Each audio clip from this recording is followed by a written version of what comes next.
नमस्कार, मैं कृष्णा शुक्ला आप सभी को बताना चाहूंगा कि कुछ दिन पहले नेट का पेपर लीक हुआ था और लोगों में काफी गुस्सा है। खास करके जो छात्र हैं उनमें काफी गुस्सा है। गुस्सा होना भी लाजमी है क्योंकि लोग सालों साल मेहनत करते हैं और ऐसे में यदि पेपर लीक होगा तो उनके मेहनत पे पानी फिर जाता है। और मैं मोदी जी से और उनके जो मंत्रिमंडल है, जो धर्मेंद्र प्रधान जी है, शिक्षा मंत्री हैं, उनसे भी मांग करता हूं कि इसमें जो जो भी व्यक्ति लिप्त है, जो जो भी लीक कराने में जिसका जिसका भी हाथ है, उसके ऊपर कड़क से कड़क कार्रवाई होनी चाहिए। दूसरा विषय आप सभी को बताना चाहूंगा कि जो जो शिक्षा मंत्री धर्मेंद्र प्रधान जी हैं, उन्होंने लीक नहीं कराया। हो सकता है बहुत सारे शिक्षा माफिया के लोग होंगे, इंटरनल लीक हुआ होगा, उन्होंने संरक्षण देने का काम नहीं किया है। दूसरा विषय आप सभी को बताना चाहूंगा कि शिक्षा मंत्री हमारे धर्मेंद्र प्रधान जी हैं, हमारे इतिहास में जो हमारे जो राजा महाराजा थे और बहुत सारे जो क्रांतिकारी थे, उनको हमारे जो इतिहास के पेज है, जो इतिहास की जो बुक है, उनको जो जगह जो सम्मान मिलना चाहिए वो नहीं मिल रहा है। तो ऐसे में यदि धर्मेंद्र प्रधान जी अच्छे कार्य कर रहे हैं तो देश के युवाओं को, देश की जनता को और जो हमारे देश के जो छात्र हैं, ऐसे में धर्मेंद्र प्रधान जी का समर्थन करना चाहिए। दोस्तों, आप सभी को बताना चाहूंगा कि जब कांग्रेस शासन कार्यकाल था, मनमोहन जी का कार्यकाल था, तो लगभग 18 से 20 बार पेपर लीक हुआ था, लेकिन उस समय ना तो उस प्रधानमंत्री का विरोध हुआ, ना तो उस समय जो शिक्षा मंत्री थे उनका विरोध हुआ। ये कहीं ना कहीं एक षड्यंत्र का बू आ रहा है। इसमें आप सभी को बताना चाहूंगा, दिल्ली के जंतर मंतर पर तमाम पॉलिटिकल पार्टी के लोग, बड़े नेता, सांसद और कुछ उप मुख्यमंत्री, मुख्यमंत्री उप मुख्यमंत्री बहुत सारे देखने को मिला। वो लोग समर्थन देश के युवाओं का और छात्रों का समर्थन नहीं करने गए।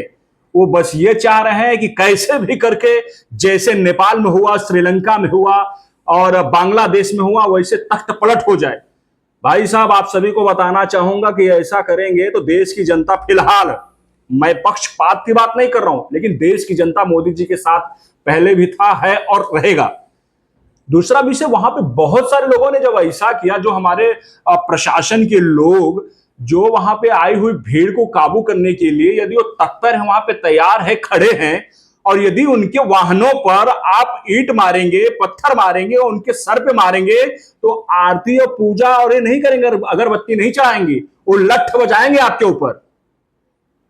दोस्तों, आप सभी को बताना चाहूंगा कि वहां पर नेपाल जैसे हाल हो जाएगी, श्रीलंका जैसा हो जाएगा, बांग्लादेश जैसा हम कर देंगे, तो हमारे देश के लोग ये सुनने और सहने के लिए तैयार नहीं है। आप संसद पे घेराव करेंगे, संसद के अंदर घुस जाएंगे, प्रशासन को मारेंगे, ये कोई तरीका होता? प्रोटेस्ट करना तरीका, प्रोटेस्ट करिए, आराम से करिए, हम लोग भी उसका निंदा करते हैं। नीट का पेपर लीक हुआ, उसका हम भी निंदा करते हैं, लेकिन जो प्रोटेस्ट करने का जो तरीका है, ढंग से किया जाना चाहिए। आगजनी नहीं करना है। श्रीलंका, पाकिस्तान, अफगानिस्तान, ये बकचोदी नहीं करना है देश में। दोस्तों, आप सभी को बताना चाहूंगा कि इस प्रकार से जो कल से परसों से 2 दिनों से वहां पे जंतर मंतर पे हो रहा है, वो बहुत ही निंदनीय है, दुखद है। प्रशासन के लोग, हमारे जो पुलिस विभाग, आर्मी के विभाग, हम सभी के लिए, सुरक्षा के लिए हमेशा तत्पर रहते हैं। और यदि हम इनको ही निशाना बनाएंगे तो हमारे सेवा के लिए, देश की सेवा के लिए कैसे एकदम से प्रिपेयर रहेंगे। एक बार मैं पुनः आप सभी से निवेदन करना चाहता हूं कि आपको बार बार प्रोटेस्ट करना है। हर करप्शन पे, हर भ्रष्टाचार पे, हर घोटाले पर आप प्रोटेस्ट करिए जंतर मंतर पे। हम लोग यहां से आपके साथ हैं। हम वहां नहीं पहुंच पाएंगे, लेकिन हम सोशल मीडिया और मीडिया के माध्यम से आपके समर्थन में रहेंगे। लेकिन देश के खिलाफ, आरएसएस के खिलाफ, सनातन धर्म के खिलाफ, हिंदुत्व के खिलाफ यदि आप बोलेंगे तो सही नहीं होगा।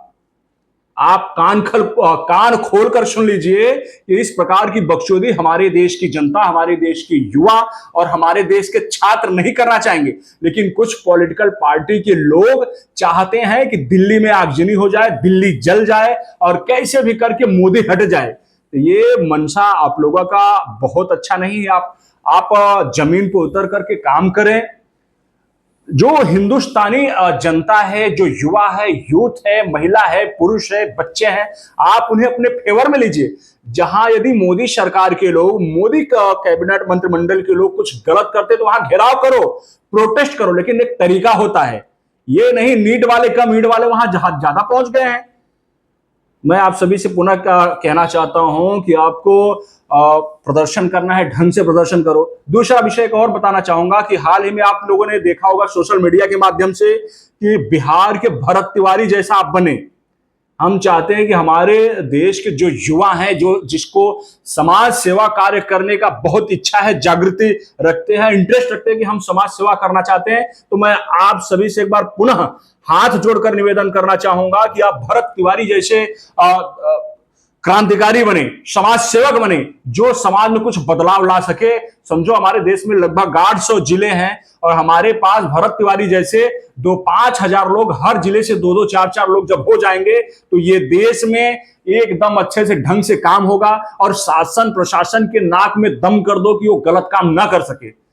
तोड़ फोड़ को बढ़ावा हम नहीं देंगे, ना हमारे लोग देंगे। और आप सभी से निवेदन यही है कि ढंग से प्रोटेस्ट करो। हम सभी वहां नहीं पहुंच पाएंगे तो आपको सोशल मीडिया और मीडिया के माध्यम से सपोर्ट करते रहेंगे। भारत माता की जय। जय जय श्री राम।